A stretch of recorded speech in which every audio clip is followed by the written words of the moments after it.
Good morning, ladies and gentlemen. From a beautiful day in Los Angeles, we're here with our USC Space and Defense program. It is a different time in the world. We have a lot of sympathy and empathy for the deaths that are happening in Ukraine today. And we see and note that our deterrence has failed as a Western civilization to prevent this type of warfare in Ukraine. Today, we have collected, I think, some of the best experts in the world, specifically on this theater and on this issue, how critical missile defense is for NATO, for Ukraine, and the ramifications it has in the future to deter Russia from what it's doing as we watch today. I'm Riki Ellison. I'm the founder and CEO of the Missile Defense Advocacy Alliance. It is an entity that we built in 2002. The critical thinking of missile defense is right here in LA with then President-elect Ronald Reagan and, at the University here at Southern Cal, where some of that thought process happened in 1980 and been part of that for those many years since then.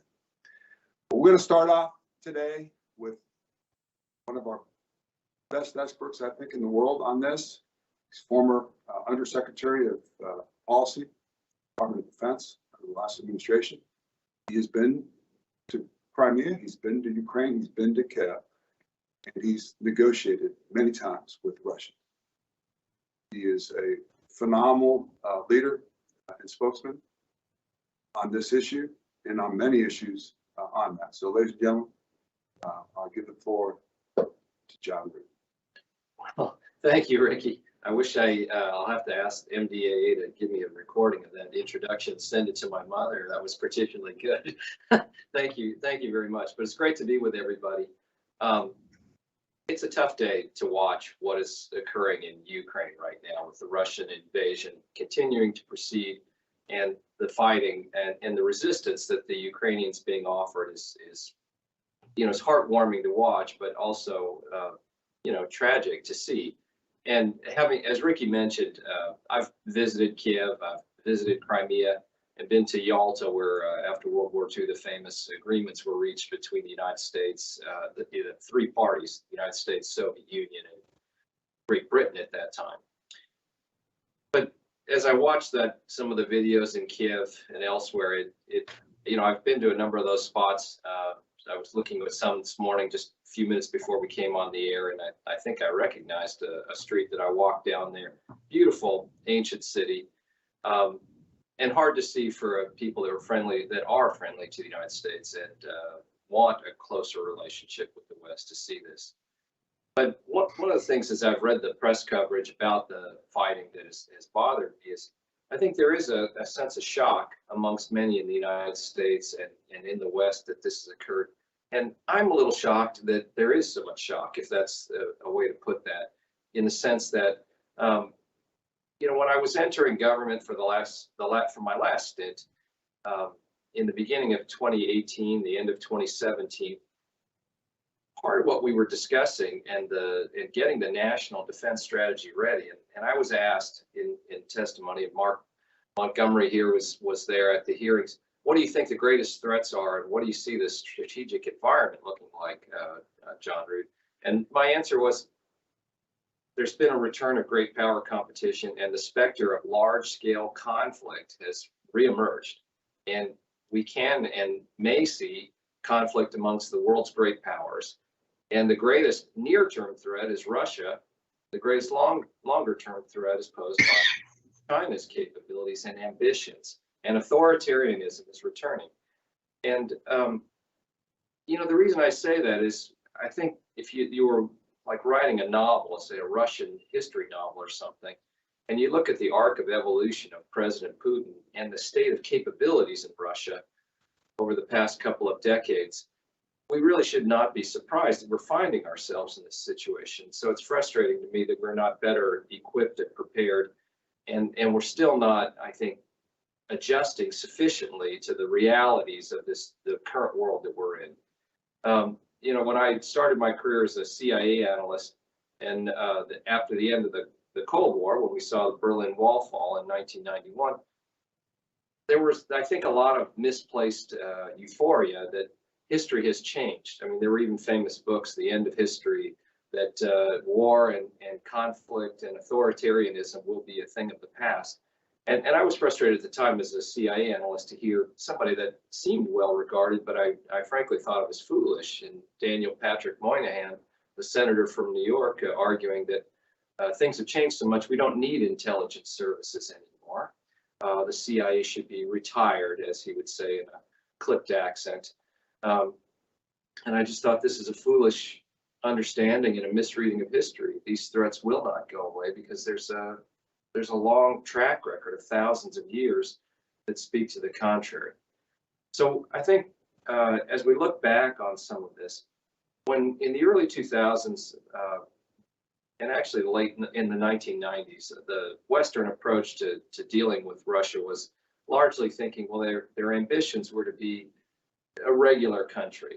Think of the Netherlands or somewhere else where people were principally concerned with the economic well-being, the integration of that country with the rest of society, the education level of their children, and so on. But the ambitions to be a great power and thinking of, in Russian terms, the degree to which you can dominate others and impose your will on others, I think there was a lot of misplaced optimism about a change in basic outlook. And in hindsight, I had a lot of that optimism too, that was not the right approach. Where you look at Russian history, the novels are filled with a sort of glorification of the ability of Russia to accept great suffering and Russian people to accept great suffering for the benefit of the state. And I recall, having dinner with Sergei Ivanov, with the Secretary of Defense, and he was then the Minister of Defense of Russia. And Rumsfeld asked him, "What's your greatest thing you miss about the Soviet days?" And Ivanov replied, "People truly feared us in those days. And now the main thing I miss is that people don't fear us anymore." And he's a very close confidant of Putin. And I thought, what a revealing comment. And the longer I negotiated or visited Moscow and worked with the Russians, I came to form the view they're more friendly to us now because they believe they are weak. And when they are stronger, they will not be friendly. As an example, I remember saying to the chief of the Russian general staff, I thought it was reassuring. The United States doesn't view Russia as an enemy, and we don't plan our force structure around you.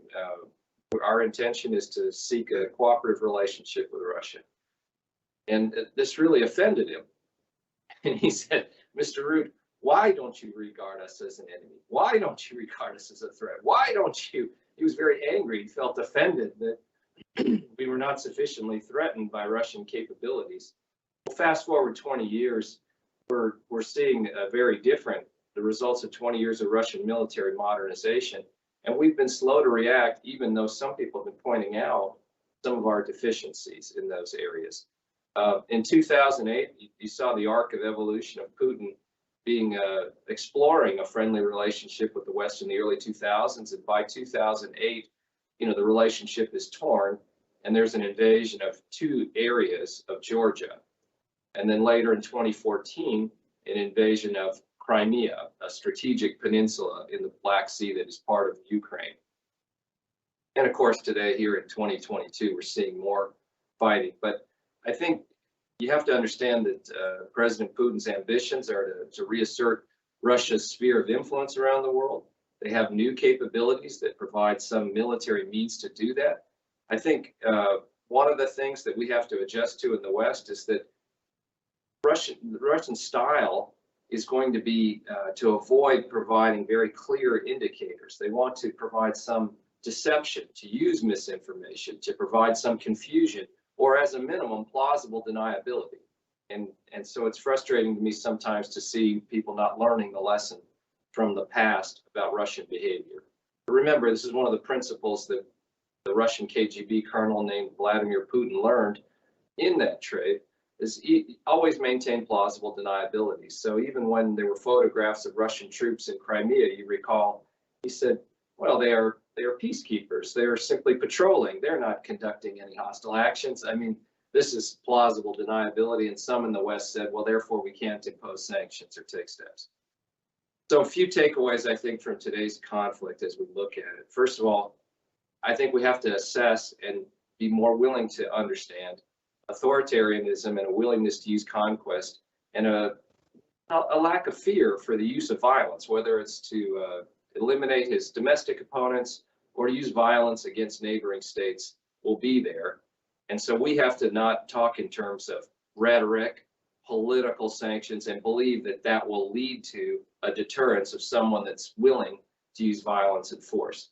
Point one. Point two, our capability set is not well attuned. And so for the purposes of this call, as an example, there's still, I think, too much of a belief by defense thinkers in the United States or our military planners that missile attacks may occur, that this is sort of a lesser included case. And this is just yet another example in the Ukraine conflict that missiles, ballistic and cruise, and eventually hypersonic missiles are a primary weapon of warfare, not an additional weapon, a primary method. That's what we've observed here in Ukraine. That's what we observed recently in the attacks in the UAE and Saudi Arabia, in those conflicts with the Houthis. That's what the United States experienced with Iran. That's what's been experienced in the Syria conflict. That's what the Israelis have experienced. Somehow it's still perceived to be a potential or a niche capability to have missile defenses, as opposed to this is a capability that will be a primary instrument of war. And what we see China and North Korea and others developing reinforces my belief. And so we have to have a much more sophisticated and larger scale ability to deal with defenses, missile defenses, and also integrate our offenses more to those areas.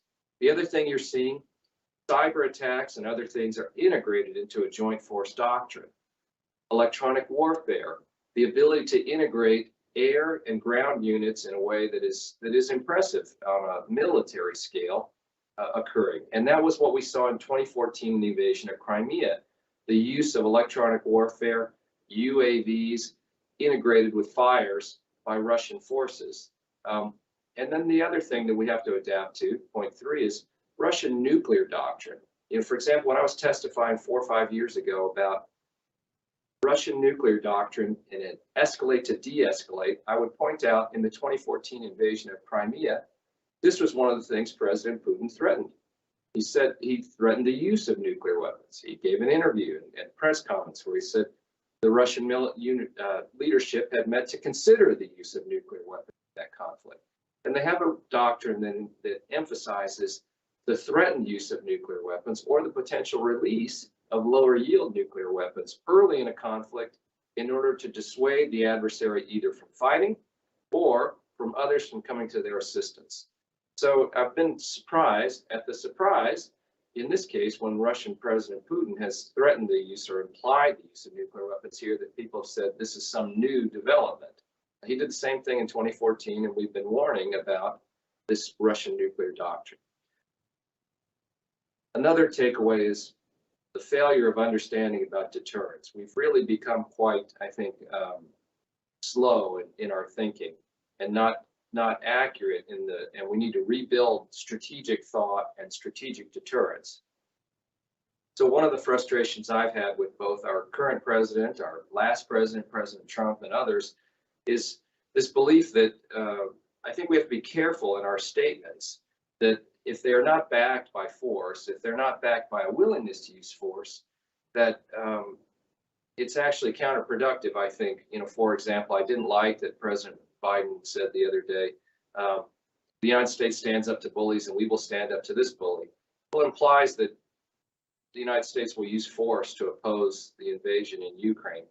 And I don't see any evidence we're prepared to do that. And so I think, therefore, when the dust settles, and eventually it will, and I hope it will settle with Russia either being ejected or being limited in their gains in Ukraine, when the United States says it's a vital national interest and NATO is a treaty commitment to the United States that we will use military force to oppose an invasion in Poland or elsewhere, if you look at the rhetoric in Crimea, or you look at the rhetoric here in the invasion of Ukraine, we're not prepared to use force. So I think Putin can draw the wrong lessons about those were lines drawn and not followed through.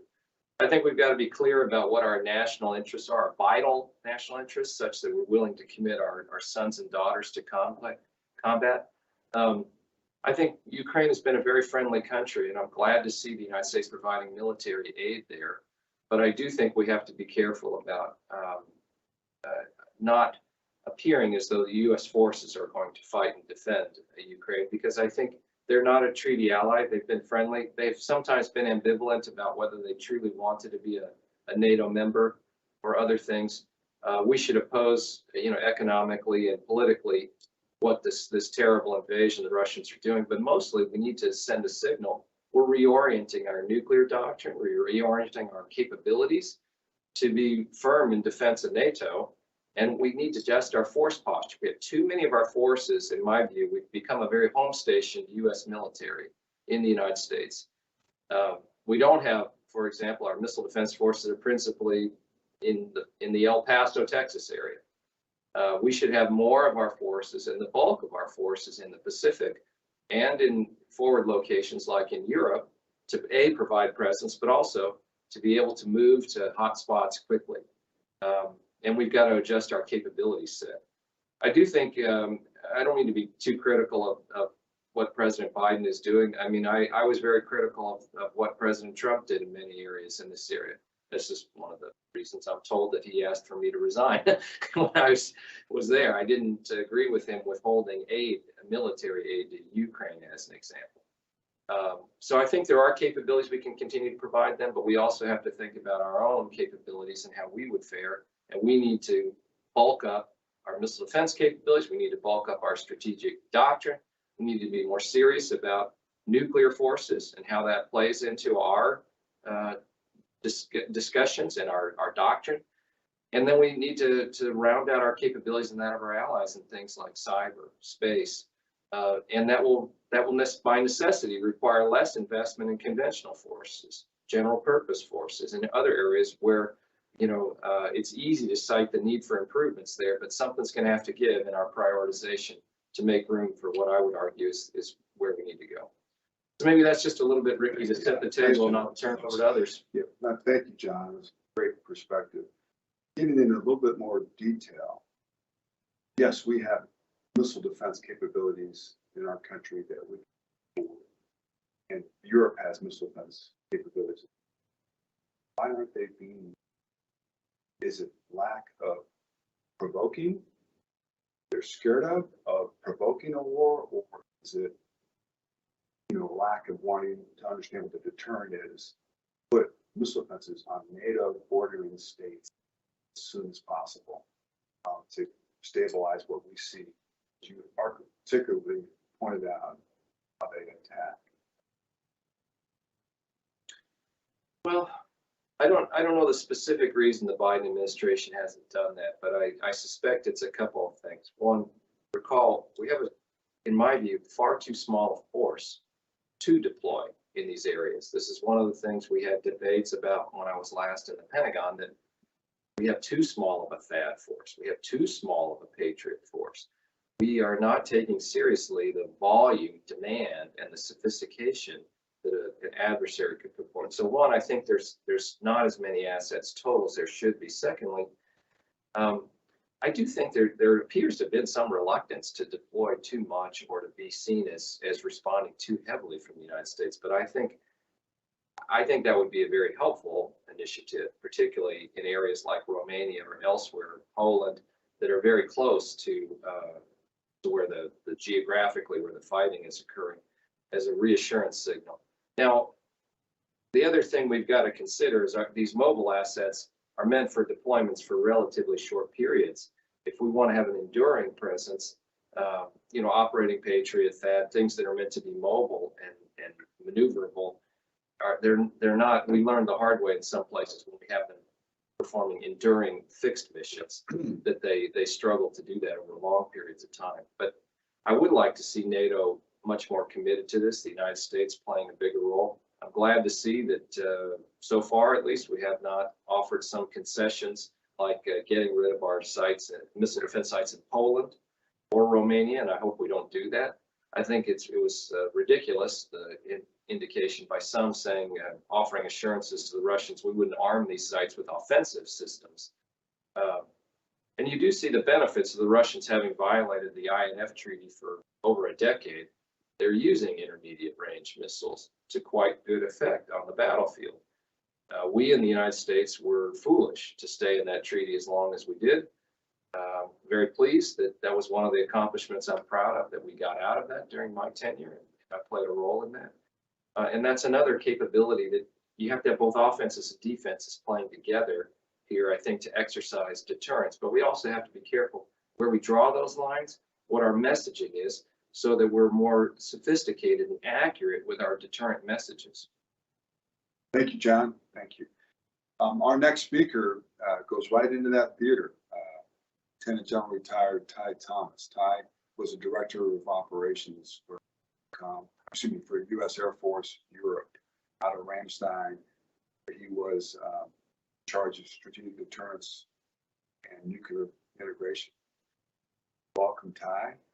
Your input is extremely valuable in this conversation, Ty. Okay, great. Thanks, Ricky. Good morning to everybody, and it's great to be here with MDAA and be part of a very capable and distinguished panel. So I'm going to orient my comments on this specific question of why missile defenses are so critical, not just in general. I know we all agree on that, but even particular to this situation and eventually the policy options that the United States, NATO allies, partners that are interested in the outcome that plays out here in Ukraine, why it matters.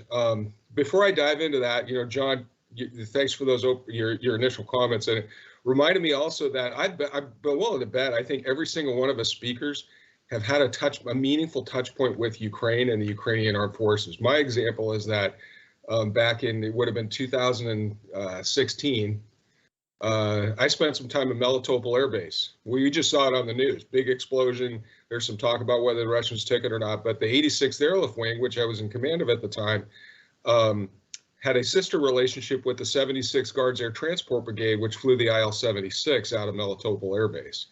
And so that was one of many examples, I think, where, as you mentioned, over the years, especially as the Ukrainians have become more motivated to professionalize and improve the capability of our armed forces, that there have been engagements between our two militaries.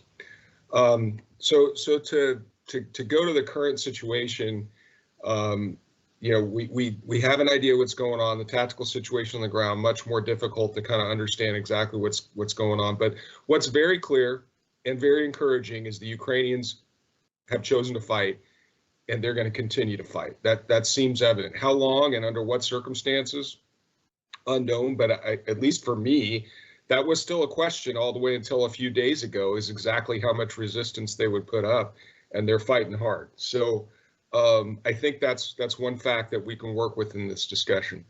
The second fact is that if we ever had any doubt about President Putin showing his true colors, they are shown now in the very obvious case that he's made statements, but now the actions clearly articulate that he's willing to follow up on the statements. It's an incremental approach. John, you laid out kind of the history of it as it moves forward, but that incremental approach is clearly showing that he intends to roll things all the way back to 1997, okay, which is NATO-Russia Founding Act, and then allowed the admission of multiple Eastern European former Soviet satellite states into NATO. Okay, there's a whole list of them. And even 1994, when the Ukraine voluntarily agreed and signed an agreement with the US and Russia to relinquish their nuclear weapons in return for a guarantee of sovereignty, which clearly the Russians have violated. So my point there is that this is not I will make the case that Russia is not stopping here. And what do I mean by that? First of all, he's already had a victory in Belarus. Some commentators have talked about it, but it's worth pointing out. Russian forces have not been able to stay in Belarus for a long, long time.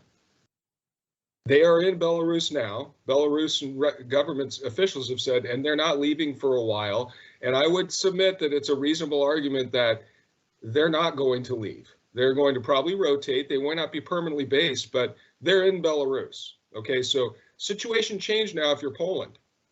Okay, the Russians are now on your doorstep again. Okay, they're already on the doorsteps in the Baltics. We know that. Okay, if Ukraine plays out and Putin's designs are such that Ukraine ends up being a place from whence he can operate, guess what? Hungary, Romania, he's on your doorstep again. And if he has a desire to roll back to 1997, there are more things to come. And so I lay this out not to be dramatic. I lay it out to simply say, if we look at Putin's words and his actions and his plan, there are continued threats to NATO countries at this point. So all that to kind of to lay out to go, okay, so then, you know, bring it back to where we're at today. And what can we do besides the very intelligent and important things that we've done, whether it's economic sanctions, you know, adjustments to, you know, how we treat Russia in international institutions, all those kind of things, but they're not any form of significant military response. Yes, we've given them arms. There's discussion about Javelin and other things that the Brits have given some weapons and others. But what I want to do is, and it leads to the missile defense importance, is there a possibility of some form of third-party military intervention that doesn't necessarily lead to the conclusion, which right now is certainly an element of holding us back, which is that, well, if somebody else gets involved, third-party military intervention, Putin's response is going to be consistent with their nuclear doctrine, escalate to de-escalate. Okay, got that at the big level. Well, we have to kind of decompose that. And so I propose a thought experiment. I'm not necessarily saying that this all could work out, okay? I'm saying it's a possibility, okay? But let's just say Ukraine stays in the fight. Maybe they don't hold Kiev. Maybe they get forced back into some Western rump state, but it kind of stagnates there. Ukrainian Air Force fights real hard, okay? But eventually they're thin. They don't have the depth. They'll get worn down. They can't maintain air sovereignty, at least over the portions of Ukraine that remain free. And so the Free Ukraine government asks for assistance with the sovereignty of their airspace. Can we say yes to that? If we say yes to that, does that then drive us to nuclear war? Well, okay, let's ask ourselves that. So what does it take to support that? There's a lot that goes with it. I don't want to discount that at all. Okay, you got to have airfields from whence to operate. That means allies have to say yes to it. You got to have tankers. You got to have intelligence, surveillance, and recon assets to make sure that you understand the airspace which you may be asked to do air sovereignty operations over. You got to have airborne early warning and command and control to be able to battle manage the situation. You got to have personnel recovery assets if you lose a aircraft, and you got to go get the pilot. And this is important, you're going to need some time critical offensive strike capability, whether that's air to ground or whether it's surface to surface. You're going to need that to respond. I'll get as I walk through the scenario a little bit more deeply on it. But let's say that we do that. And so now we got F-15C or F-22 or F-35. And I point that out because, quite frankly, in EUCOM, the U.S. has the far minimal amount of F-35 compared to the Italians, compared to the Brits, compared to the Dutch, who have a pretty robust F-35 capability, the Norwegians. So anyhow, their assets in doing air sovereignty operations. Russian Air Force, yeah, they're good. We've seen them in the skies over Syria. They're not that good. They aren't going to win that fight, okay? So then Putin is not able to maintain and leverage the air superiority that he's had over Ukraine. And he's going to want to do something about it. Either he just lets it go, and then you've got a clear example of third-party intervention that was successful, or he has to do something about it. What can he do about it? Well, he can try to engage in the air and just address that situation. I don't think they win in the long run. Maybe we take some losses, but the Russians are going to take more. He also has, clearly the Russians have good surface-to-air assets, okay? And so tactical SAMs, they'll be in Ukraine. They're in there now. That's a threat. They got to be addressed. And then there are the strategic SAMs like the S-400 system, very capable. So tactical SAMs, we're going to have to find them and we're going to have to engage them. And if they're in Ukraine, they're not in Russia. And so I would submit that there's an element of this escalation chain that is significantly different if you had third-party intervention engaging Russian forces that are in the Ukraine versus Russian sites and forces that are inside Russia itself. The more difficult question, I think, is if the Russians decide the way they're going to contest that air sovereignty operation is through an S-400 that is launched from Russia proper itself or Belarus, as a secondary example. And then we have to choose to do something about it. You know, they'll take a few shots, maybe we can ignore them, but if it's consistent, we're gonna have to do something about it. And there's a way that we can engage the S-400 kill chain and we can make it ineffective. It's hard, but it can be done. But it requires some form of offensive strike. Okay, there's some non-kinetic things we can do, blah, blah, but eventually you could have to get to non-kinetic strike or kinetic strike, and then you got to do it from somewhere, okay? That's where it then becomes an interesting question, and that's where it becomes a discussion about missile defenses and why they're so important, even now in the near-term tactical situation, is that so Putin could then go, okay, well, I'm also going to go after your airfield from which you're generating fighters. I think that's a pretty big step for him. Or if we have to go against an S-400 and do some kind of offensive strike, that he would go after the sources of that. Smaller target set, probably a more amenable response to him. Our ability to defend both the airfields from which we're generating the air sovereignty operation, as well as if we have to do a very limited strike operation to be able to sustain that air sovereignty operation, defended by missile defense assets, capable ones, the things you're talking about, John, present better options to U.S. policymakers, meaning that if you can limit the amount of damage that the Russians can inflict, then your response to it can be much more measured. If they inflict a lot of damage and a lot of casualties, political options get constrained very quickly. But the role of missile defenses to produce stability in this particular situation, I think, is not to be forgotten. And then the other element of it, which is, let's just say that we're still concerned about escalate to de-escalate, and the idea that an Iskander missile or a Caliber cruise missile, Iskander SRBM or a Caliber cruise missile might have a nuclear warhead on it. Well, we sure want to be able to intercept that thing just in case that were to happen. And so there's also an element of insurance policy. Let me be very clear as I kind of walk through this thought experiment. My point is not to say to discount the possibility of a potential escalation that could get to some kind of tactical nuclear exchange. The idea that this scenario leads to an exchange of ICBMs between the two nations, it's going to take a lot to convince me of that. But the tactical element, I mean, our allies, that matters a lot. It's on their territory. Do not discount that.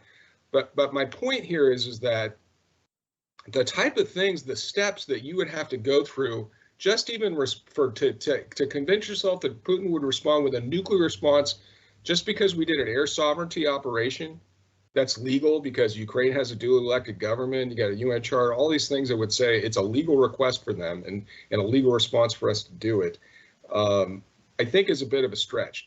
And so what I would encourage is that, first of all, we got to get missile defenses in place, not only for now, but for going forward for the future, in which all of those Eastern European states now have Russians on their doorstep. But second, we need to have them in place to increase the number of policy options that we might have should we ever consider seriously some form of limited third-party intervention to keep the Ukrainians in the fight. Because if they stay in the fight, eventually this does go against the Russians, and eventually Putin doesn't achieve his objectives, and that's what needs to happen here. So I'll stop there. I hope everybody was able to kind of track through on that whole thing, but I think it's really important to put at the operational tactical level, the importance of the missile defenses into context as we go forward. Over. Thanks, Ty. If you look at your command there, why aren't we putting NATO missile defense capabilities, which Germany, a lot of our allies have that, right away, not for your scenario, but even more for the deterrence of NATO countries, because that's the same thing. We're going to have air superiority and demonstrate that. Why is that not happening in addition to what you're saying? But that seems to be very logical. And going back to John's point, why aren't we putting stuff in this theater to stabilize those options for air sovereignty over Europe? Well, I think a couple things. In the near term, you do see us moving additional forces into the Eastern European NATO states. That's happening. I'm saying not missile defenses. You're right, and they need to be. And I think that there's, I mean, logistically, they're not easy to move. Okay, so we have to get them in place, and there has to be a political will to do it. You know, if you don't have it in Germany, then you're not defending Germany. You're defending forward in Poland. So German government, for you use that example, has to agree to that. Riki, I think it's going to happen. I mean, that's why I kind of walked through what is Putin done, what has Putin said, what is he articulated as his goals and plans. And so I think you will have a real manifest threat to the eastern flank of NATO, because he's chosen to use force to change things and is likely to continue to do that.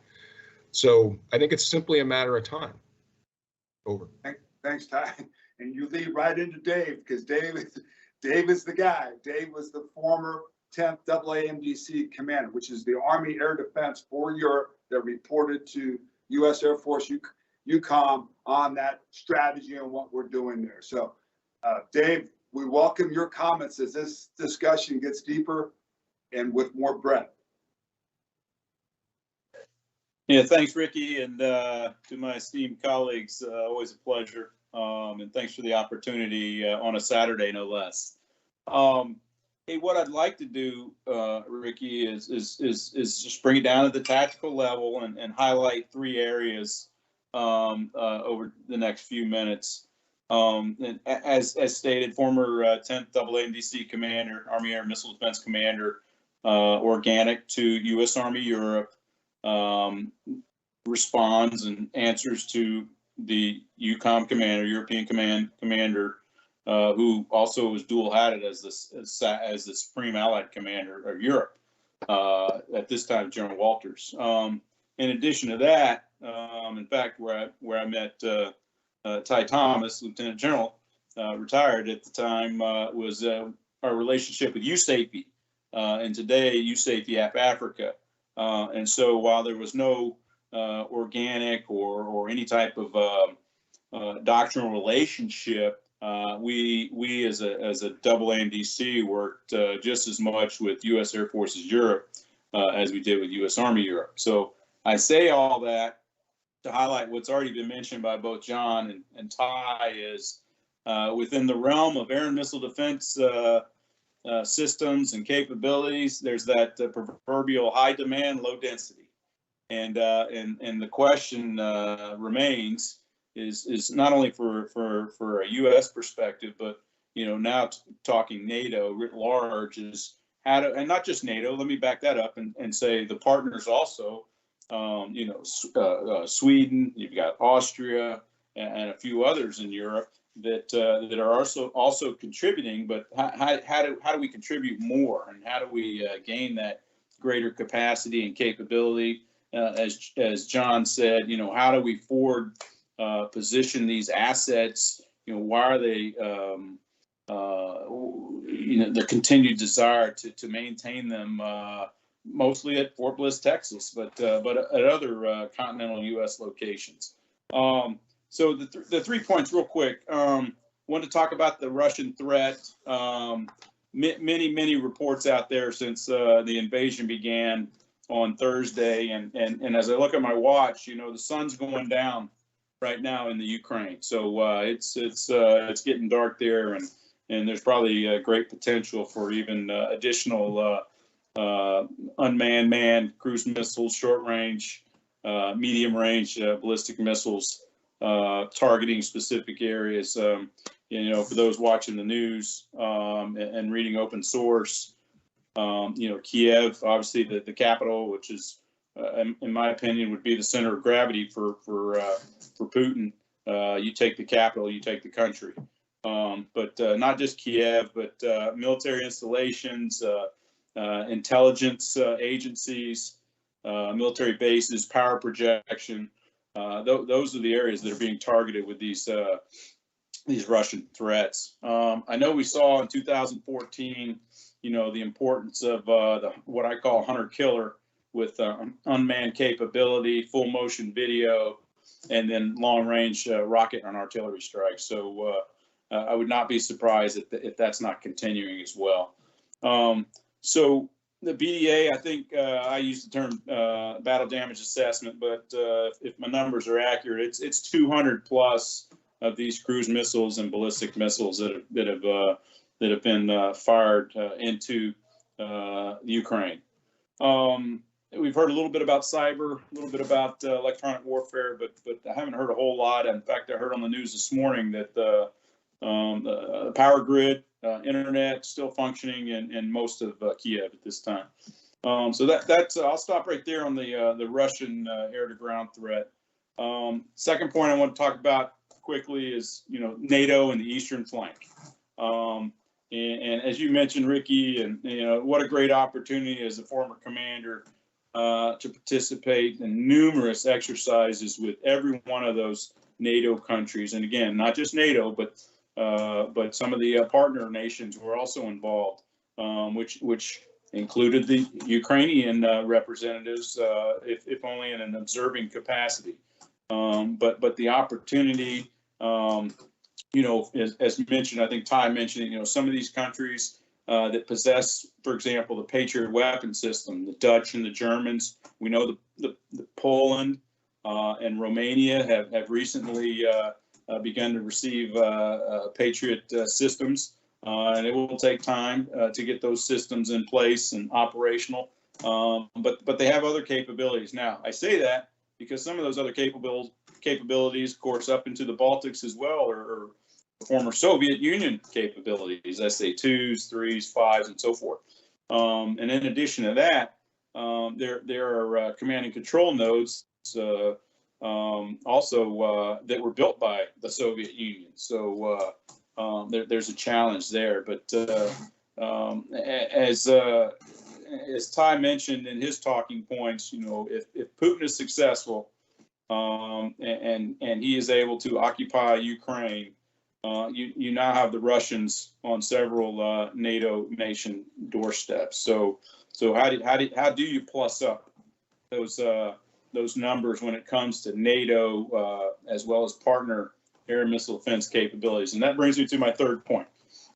10th Double MDC is the theater enabler in Europe. You have the 94th in the Pacific. You have 32nd Double MDC in the United States. And I'd be remiss if I didn't talk about the 263rd, who is responsible for the National Capital Region and truly Homeland Defense. But with regards to 10th Double MDC, going back to one of my original points, you have this high demand, low density. Well, we know they are small in numbers.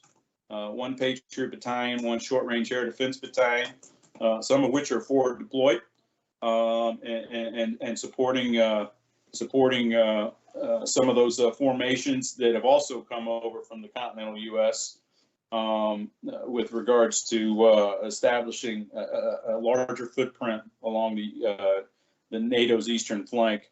In addition, I think John mentioned the 5 THAAD batteries that are currently in CONUS. Is there opportunity there to move some forward? Is there opportunity for Patriot battalions also in the continental United States who are on prepare to deploy orders? There are always a number on a variety of timelines, whether it's 24, 72, 96, 2 weeks, prepare to deploy orders. So there's opportunity there. You've got the Navy and the Aegis cruiser destroyer capability, and the that SM series missile that they also bring to a air and missile defense fight. And then, of course, bringing all the way to the lower level, talk a little bit about SHORAD, but counter UAS. So the counter UAS capabilities have deployed. So there are some of those capabilities as well. Riki, I'm going to stop right there and answer any questions you may have, and then turn it over to Mark. Thanks, Dave. the big question I have is you have to, the missile defense philosophy is you have to be in place before the fight, not when the fight's going on. It's too late. So why and what's the difficulty of getting these things in place with what we've got in Eastern European border states right now? And you know the logistics with moving the limited stuff we have, we still need to move it and maybe talk through the 24-hour, I don't know if it's 24-hour, 72-hour capability to fly THAAD and Patriot over there. But we also have all those assets from the, why aren't we moving these things forward before the fight to deter the logistics of that? It can, I'll leave it with you on that. Yeah, I can't answer the why, Ricky, but as you recall, in one of our previous virtuals, we talked about deploying THAAD to Romania to offset the scheduled maintenance for the Aegis Ashore site. And it takes numerous C-17s or C-5 aircraft to move a THAAD battery. And not just the THAAD battery, but also the interceptors that, for ammunition. And it does take time. But again, as a commander, commanders get paid to make decisions, and that Patriot battalion in Germany, I'm sure, was being postured long before the UCOM commander or any 4-star level echelon made that phone call down to 10th WMDC. They were being postured. Now, again, it goes back to what are the resources that are required. As Ty mentioned, it is resource intensive. If you put them on the road and they're conducting a line haul, that takes time. If you put them on a rail, a train, that takes time. If you put them in the air, well, now you're taking aircraft away from moving other resources, whether it's logistics, whether it's additional combat troops or what have you, and equipment. So it does take time. You're right. Did we lose the initiative? Possibly. I'm not one to, it's just an opinion, but we didn't put troops there. Historically and traditionally, air and missile defense forces go in early and they come out last. I mean, you don't have to look very far. 1990 Desert Shield, 2002, 2003, the invasion of Iraq are two great examples. Yeah, Dave, and for the last decade at least, that's all we've been doing over there. It's been practicing moving these logistics on rail, on plane. I mean, you've been part of all those exercises that have been doing, and yet we've been doing it bilateral or not everybody at the same time. And that's one of the faults that I have, that NATO has not done a fully integrated air and missile defense exercise across the whole gambit to be able to place those things and integrate those things in play. But those, again, I'm just bringing that up and urging having those capabilities forward to stabilize this environment as soon as possible. So thank you, Dave. Our last speaker here is Mark, and Mark was the former UCOM Deputy Plans and Strategy Director there, well qualified to speak on this. And Mark's been a big driver of the lack of cruise missile defense capabilities on our bases, our critical bases in Europe. So I'm going to pass it over to you, Mark. Thanks, Thanks, Ricky. I'm going to go ahead and just go straight into answering a couple of the questions that came in from the audience, and then I'll pass one out for, I think probably for John Rood to tackle. Probably the most prolific question asked was, what more do U.S. military forces need in their air and missile defense capabilities to protect our critical infrastructure and our forces in Europe based on what we're seeing in Ukraine? And I think that's a great question. I think it's one the Congress started tackling in 2017, asking, noticing these gaps in our cruise missile defense, systems in Europe and the Pacific, and asking the Army to tackle it. I mean, the irony, of course, is the problem's gotten even worse over the last 4 or 5 years, and for a good reason, which is that we did the European Deterrence Initiative, which was a fantastic effort by the Obama and Trump administrations to get about $26 billion worth of forward investment into Europe using overseas contingency operations funds, which meant services didn't mind. And as a result, but of that 26 billion, about 14 billion was equipment. It's equipment that's stowed in Germany and Luxembourg and Belgium and Poland, all throughout Western Europe. It's mostly, nearly a division of tracked and wheeled vehicles that support, 2 brigade combat team, an armored brigade combat team and another brigade combat team. That's a significant amount of capacity. It's also largely undefended today against the exact type of attacks we've been watching for the last 48 hours.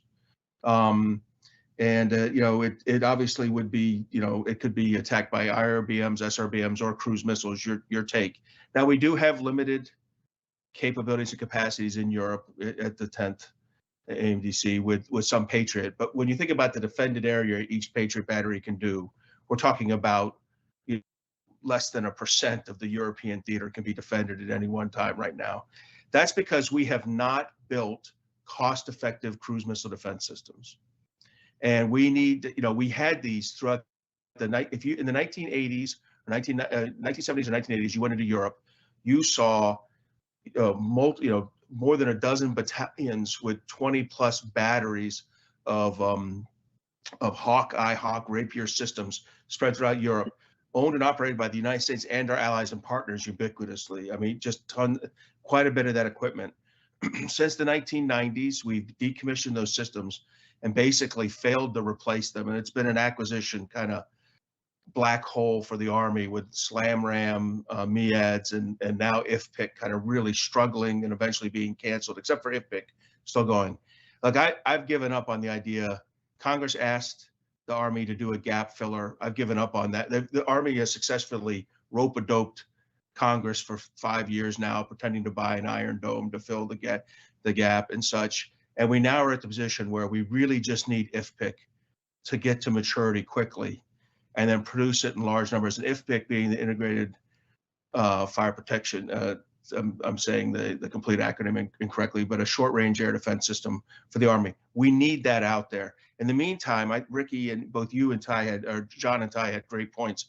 Our allies do have some of these systems.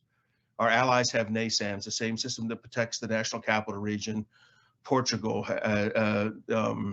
Spain has, Norway has, Denmark has. The countries have this. Lithuania is buying it. Pretty soon, Lithuania is going to have better short-range air defense systems than the U.S. Army. Not something I'd put on a bumper sticker, but these are we really need to get around on these systems and get these procured and out there. In the meantime, the air defense the air base is going to have to be defended by mobility. The Air Force is going to have to be able to maneuver rapidly between airfields. They've done some good investments on this in Europe, but those fixed logistics sites I talked about are at risk, and we may have to commit our whole Patriot force to just defending those. And even that, I'm not sure would be enough. So my point on this is there's this Russian action once again demonstrates that both Russia and China have the capability to place us at serious risk with their cruise missile, their advanced greater than Mach cruise missile systems. And we should be very concerned about that. Hey, Riki, if I could move to another question, one that was for, I think John's probably a great guy to take a look at it. We were asked and this is 2 or 3 questions I'm going to combine into one here. How would this conflict affect the current acquisition strategy and focus of MDA? And will acquisition in certain industry areas be prioritized over others in response to this conflict? And then finally, how could we maybe change policy or eliminate bureaucracy in order to accelerate the acquisition process in the missile defense area? Over to you, John. All right. Well, thank you, Mark. I mean, first of all, I think starting at the top level and then working to levels of detail below. At the top level, this conflict needs to be a wake-up call that what some of us have been talking about for years, that we have to transition away from thinking about counterinsurgency, small scale, to large scale combat against very capable adversaries. That needs to be the primary planning mechanism that we use. For example, during the Cold War and the time period that Mark Montgomery was mentioning, we typically did that. Now, it was a little bit simplistic in the United States, where we started off planning against the Soviet Union or Soviet capabilities, and pretty much everything else was a lesser included case, because we just sort of assumed we're going to plan for very high-end capabilities. Now, that worked out pretty well when we fought an adversary like in Iraq that happened to employ Soviet hardware largely and Soviet equipment. But then we went through a period where there was an explicit view: we will not plan for high-end capabilities. You know, for instance, Secretary of Defense Gates talking about during the Obama administration that the primary planning effort will be against counterinsurgency, against situations like what we were facing in Iraq and Afghanistan. And so our high-end capabilities and our ability to do things at large scale against a capable adversary declined. And so, number one, we have to make sure that is our planning horizon, and also shed our thinking where, you know, the brilliance of the way that we've done joint military operations in places like Iraq and Afghanistan, in some ways, the success hasn't allowed us to fully translate to, if we're fighting against a situation like what China could do or what Russia is doing today, we tend to break those capabilities into individual parts. A missile attack, which is met by a missile attack from the United States, or release of nuclear weapons, or cyber attacks, that is sort of their own stovepipe. But there's not enough of an integrated view, and you're seeing an integrated application of those forces. So again, missile attack being seen as a lesser included case as opposed to a primary method of warfare today. You know, Dave Shank talking about you know, perhaps 200 cruise and ballistic missiles being fired. So our acquisition capability needs to be, as Mark Montgomery said, focused on less expensive solutions that are more rapidly deployed and tailored to those needs and integrated with our offensive forces and things like electronic warfare, cyber attack. We have to break down some of those stovepipes.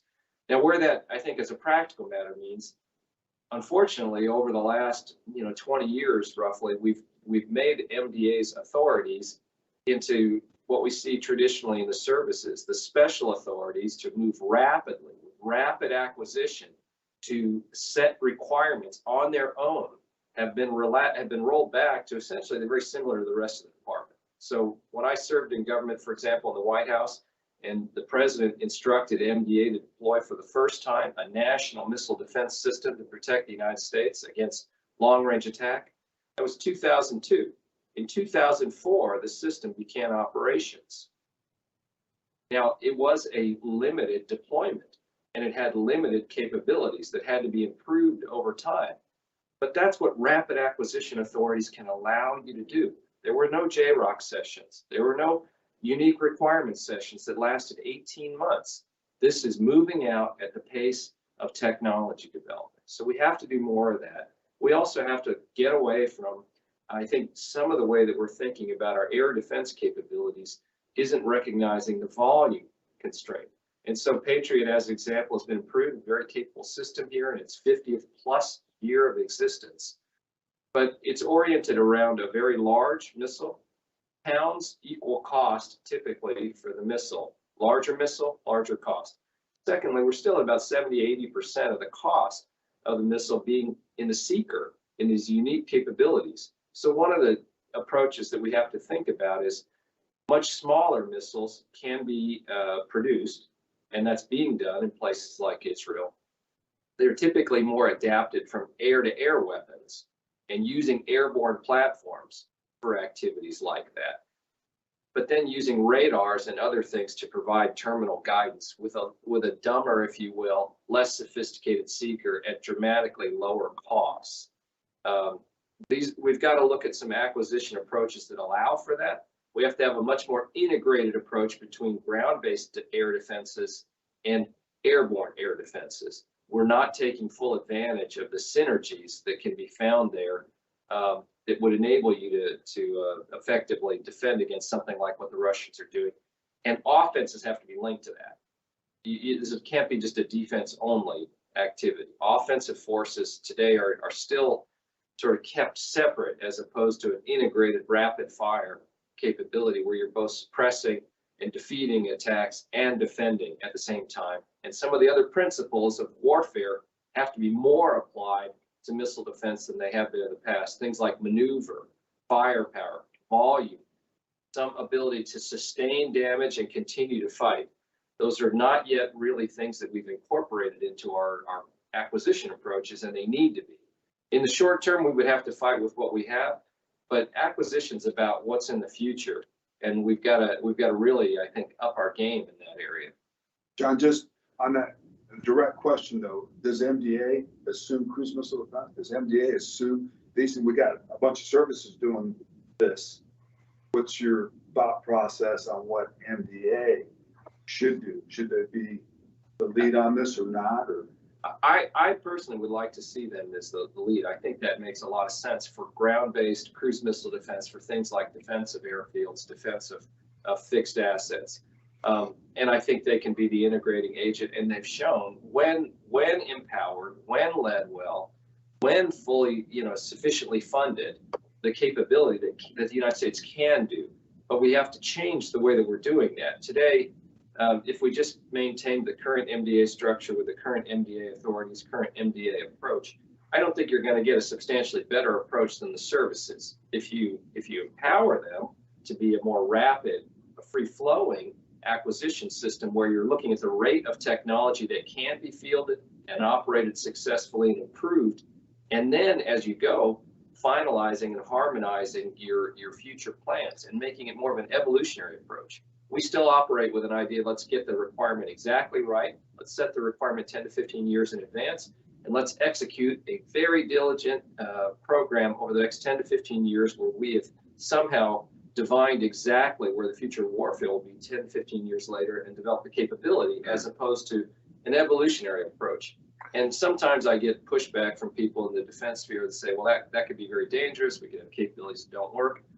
Reach in your pocket, take out your cell phone. That's exactly the approach that's applied there. Why do you have to constantly update the software in your iPhone or your Samsung every couple of months? Because bugs are found and issues are found. It's the same sort of evolutionary approach. They're for commercial reasons, deploying capabilities that are rapidly upgraded. Why is there a new iPhone every year? Same situation. They're not estimating 15 years in advance exactly where cell phone technology will be, and let's plot intercept and develop that exactly. So we've got to have a more rapid evolutionary approach to the way that we're doing missile defenses and cruise missile defenses, and I would be in favor of MDA taking on that mission, but they need to be empowered to do it. Mark? Hey, Riki, we got just a few minutes left before you wrap. Let me ask Ty and Dave the same question, 1 minute each, guys. And this is a question that came from 3 different people. It's a good one. What would you recommend to improve meaningful NATO integrated air and missile defense in Europe in the face of this Russian capability they're demonstrating? So 1 minute, Ty, you go first. Yeah, thanks, Mark. I would say we need to recognize that things have changed. Things have changed in a meaningful way in the sense that we intentionally didn't sense the battle space over Russia for policy reasons, right? There's a reason why Aegis Ashore Romania and Aegis Ashore Poland don't sense into Russia. We made commitments not to do that. Putin's actions have changed that. Okay, the first step in being able to defend is you have to sense. Even before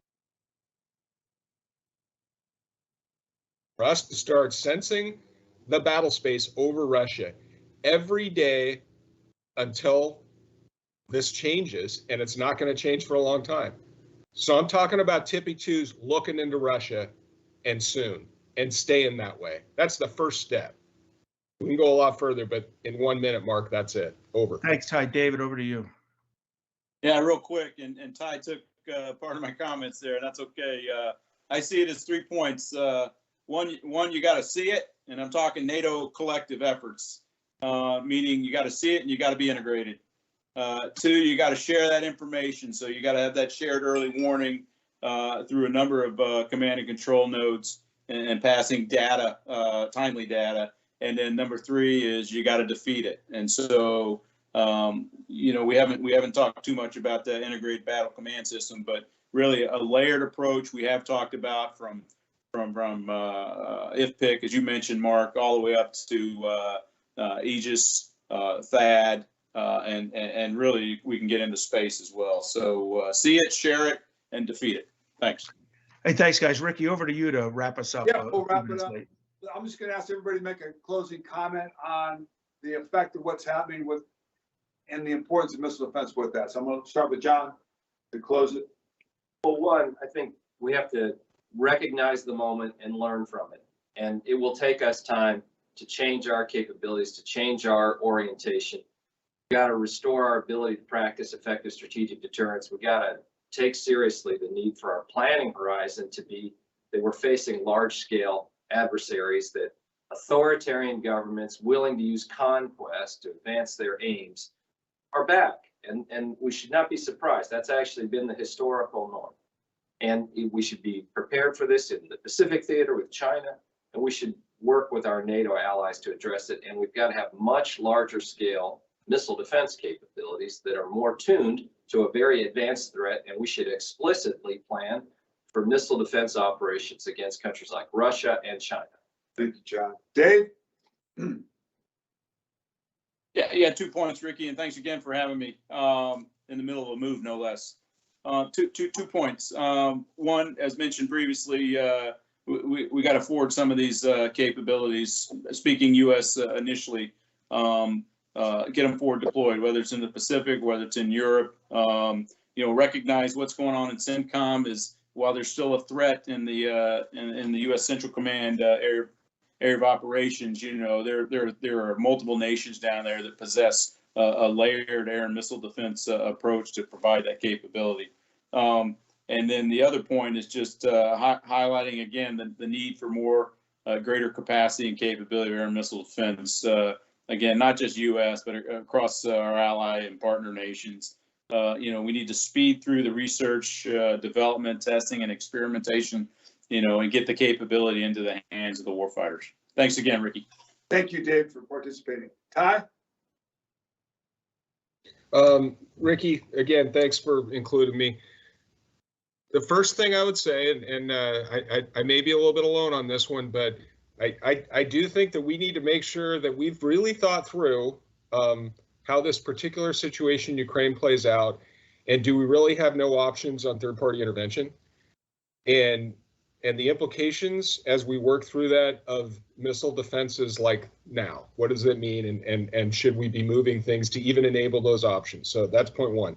Point two is really echoes what John said, is that we should not delay in recognizing the change in the strategic environment and those implications for operational and even tactical level activities. It's time to start looking into Russia. It's time to move missile defenses into Eastern Europe in a meaningful way. And the same thing in the Pacific, even though we don't have that tactical stimulus that we have on what's going on inside the Ukraine. The world has changed. And when the world changes, our security posture has to change with it. And the longer we delay in recognizing that and then enabling other activities in recognition of it, the further we're going to be behind. And that goes from operational and tactical activities in Europe to John's points about MDA. We've got to get them moving, and they got to have the authorities and the resources to do it. Over. Thank you, Ty. Appreciate it. Mark? Hey, we have to make sure that we don't walk away from this when it's over, kind of wipe our brow and not take the necessary actions. After 2014 in Crimea, 3 straight administrations really failed to provide the basic lethal aid that Ukraine needed. We did do some fits and starts, but they don't have sufficient Javelin, Stingers. They don't have a naval strike missile or Harpoon. There were definite capabilities and capacities that we could have made available that could have made this a much different situation right now. Might have served as a deterrent, might not have. But, we are not that good after a crisis abates, immediately taking up the lessons learned from the crisis and to make sure that it doesn't happen again. Over to you, Ricky. Yeah, thanks. Thank you guys for taking the time on Saturday to explain and to articulate how critical this is. It is, from our point of view, missile defense is critical for every nation in the world that has a national security issue. I mean, look at this. It's ridiculous that they don't have capability or capacity to stop missiles coming and killing people. We have that. We've got it. And it can deter. This has got to be led at a much higher level and demanded to be put in place by the populations of these countries that are in Europe. Why would you not want to invest in missile defense right now? I mean, we're already late, but that is so vital. Not only because it deters, but it gives you life protection. And that's what it's a shock. It should be a shock to the world of what's happening in a big country like this, ripping apart a small country like Ukraine. Yes, the world needs missile defense, and we better get it better, cheaper, faster, quicker, like we discussed today. It's got to happen. Else we're going to be responsible for thousands and thousands of lives, and maybe responsible for a world war that we could stop by putting this stuff in front and shutting this thing down a little bit. So I'm a little passionate about it, but I appreciate the intellect that was behind the discussion today on this critical element. And I don't think many people in the world are talking about missile defense. They're not. We are. And this needs to get out. So thank you for taking the time and effort to move this message forward. Thank you very much. Ladies and gentlemen, thank you. Have a great weekend. Thank you.